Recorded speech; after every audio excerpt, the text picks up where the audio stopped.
bien salut à tous et à toutes, c'est JC89 et aujourd'hui on se retrouve pour une vidéo d'unboxing. J'en fais décidément beaucoup et j'ai décidé de faire un unboxing aujourd'hui du LG Google Nexus 4. Pourquoi je décide de faire un unboxing malgré qu'il n'est pas récent? Bah voilà, tout simplement parce que quand je reçois quelque chose, j'aime bien faire un unboxing pour les abonnés de ma chaîne.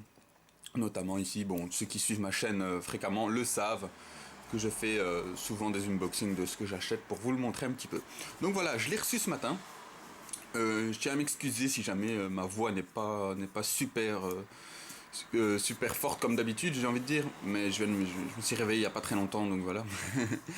Je viens de le recevoir ce matin par livraison, donc voilà, je l'ai commandé sur rue du Commerce au prix de 349 à 369, je sais plus, enfin il est dans les alentours des 350 euros.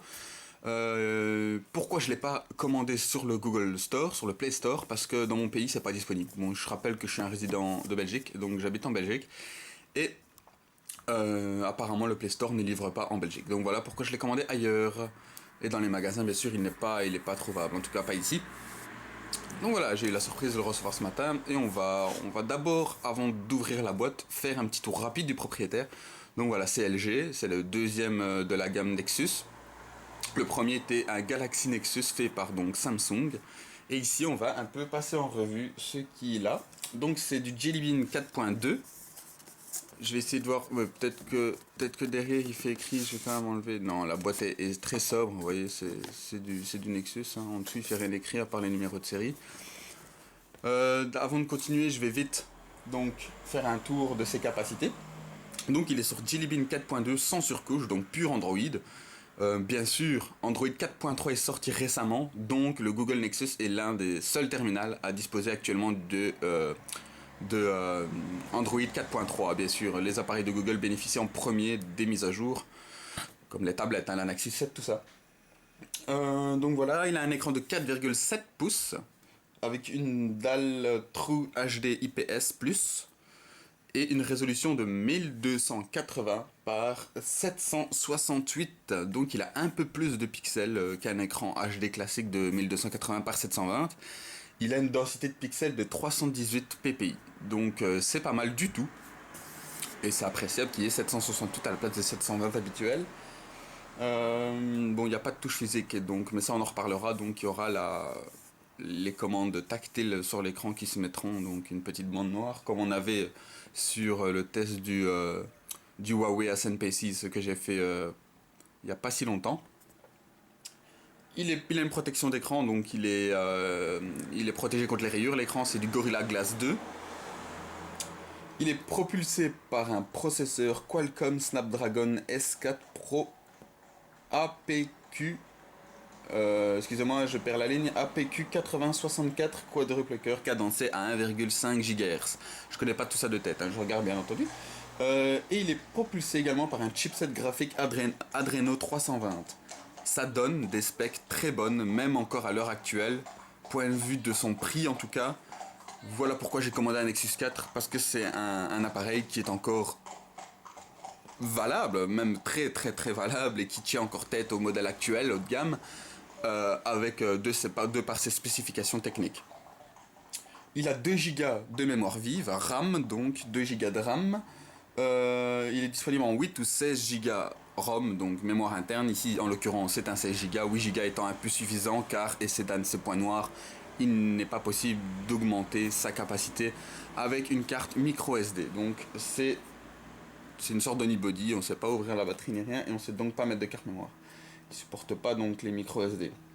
Un appareil de 8 mégapixels, 1,3 mégapixels à l'avant, il filme en 1080p 30 fps. Je pense que j'ai tout dit. Je pense avoir fait un tour rapide, il est compatible HSPDA, 24 Mbps et 42 Mbps apparemment. Il dispose de l'NFC, du GPS bien entendu, de l'accéléromètre, du capteur de proximité, sortie jack 3,5 et d'un port micro USB, une batterie de 2100 mAh importance. Voilà, on va directement s'attaquer à la bête maintenant. Hein. Les boîtes sont très sobres. Un choix de Google, certainement. Je rappelle que c'est fait par LG. Tada! Il est très beau. On reconnaît tout de suite qu'il a un design très épuré, très sobre, très minimaliste si je peux dire. C'est une plaque en verre, il est tout noir. Bon, ici avec une petite protection d'écran, dommage qu'ils ont écrit dessus. Je crois que c'est pour nous inciter à l'enlever malheureusement et à en acheter une.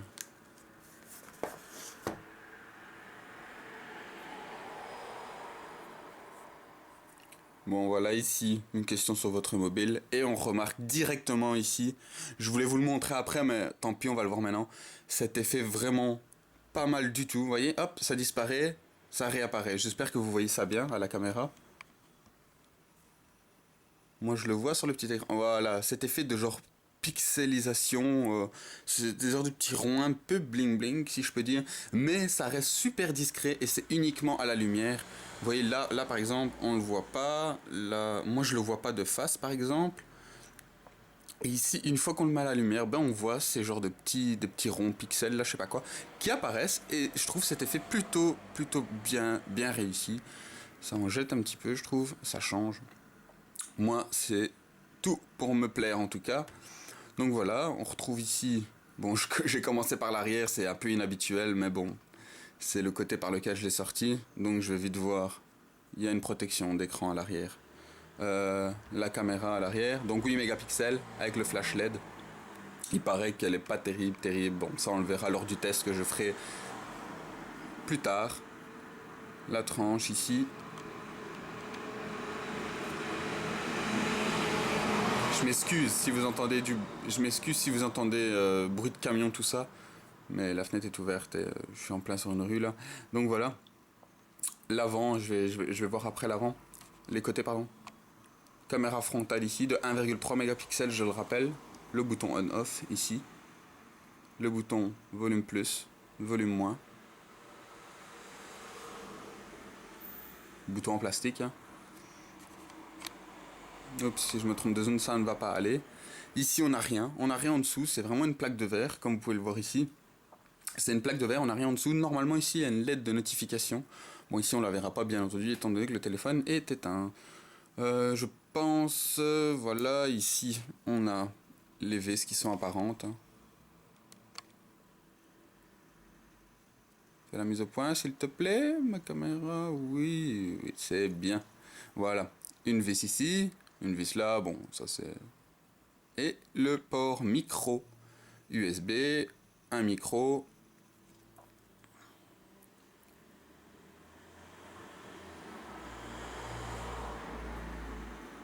Bouton on-off comme on l'a déjà vu, un deuxième micro, certainement pour l'atténuation des bruits ambiants, et le jack 3,5, et ça on l'a vu tout à l'heure, le bouton volume plus, volume moins, et le slot micro SIM, parce que je rappelle qu'on ne sait pas mettre de micro SD.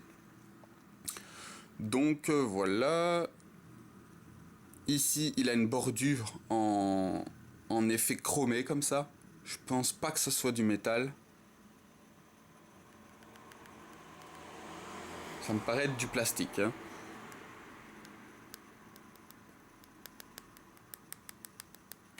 Oui, à mon avis c'est du plastique.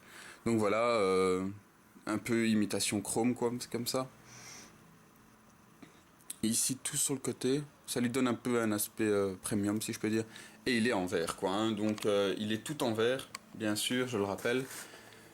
La prise en main est pas mal du tout. Bon maintenant on verra l'utilisation. Voilà, donc la plaque en verre au-dessus, en dessous.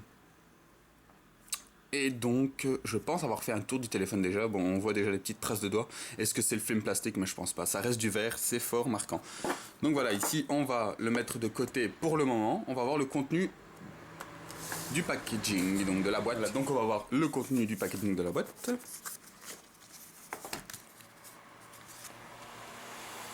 C'est magnifique.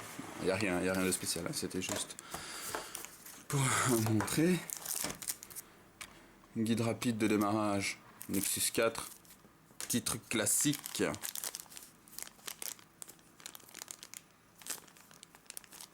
Les écouteurs.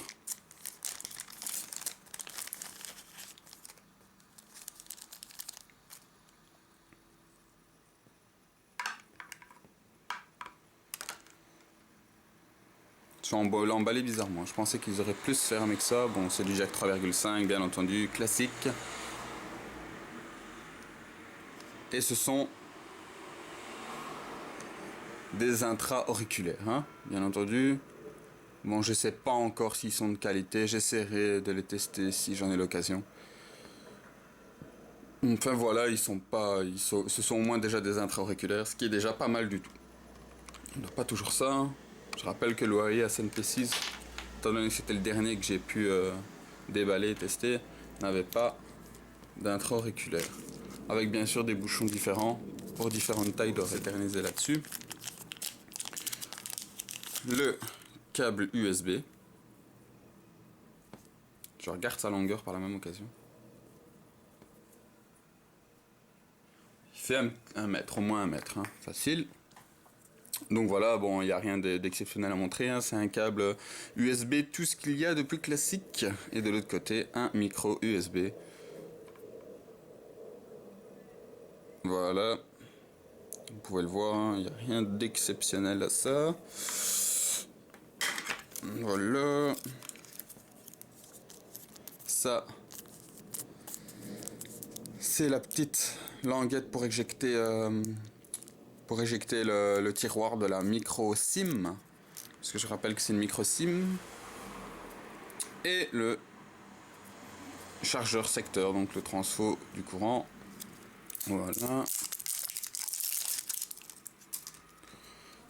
Tout ce qu'il y a de plus classique également, bon, il y a simplement le sigle LG ici. Voilà, le transfo avec le logo LG, rien d'extraordinaire, hein. Et donc voilà, c'est un chargeur classique. Je rappelle que la batterie est une 2100 mAh. Voilà, je pense qu'il n'y a plus rien dans la boîte. On a fait un tour rapide de celle-ci. Et on a déjà, on touche à sa fin de cet unboxing, hein, déjà, oui. Parce qu'il n'y a pas non plus 36 choses à montrer. Ça, on en aura certainement plus lors du test, bien entendu. Donc voilà, je pense que j'en ai terminé avec cet unboxing du Google Nexus 4. J'ai pas précisé également, mais il a le rechargement par induction. Donc il suffit d'acheter un chargeur QI compatible avec cette technologie. On en vend, on en trouve facilement sur internet. Normalement, Google devait en sortir un officiel, mais il a été disponible que très tard et seulement aux US, pas ici en Belgique, ni en France d'ailleurs. Et il coûtait quand même une bagatelle de cinquantaine d'euros. C'était une sorte de demi-sphère où le téléphone était posé comme ça. C'était assez design, mais apparemment il n'est pas encore vraiment trouvable dans le commerce. Je parle de, bien sûr, la version officielle de LG du chargeur par induction. Donc voilà, il est compatible, donc chargeur par induction. Et j'essaierai d'en acheter un. J'en ai trouvé des petites LG sur eBay, une trentaine d'euros comme ça.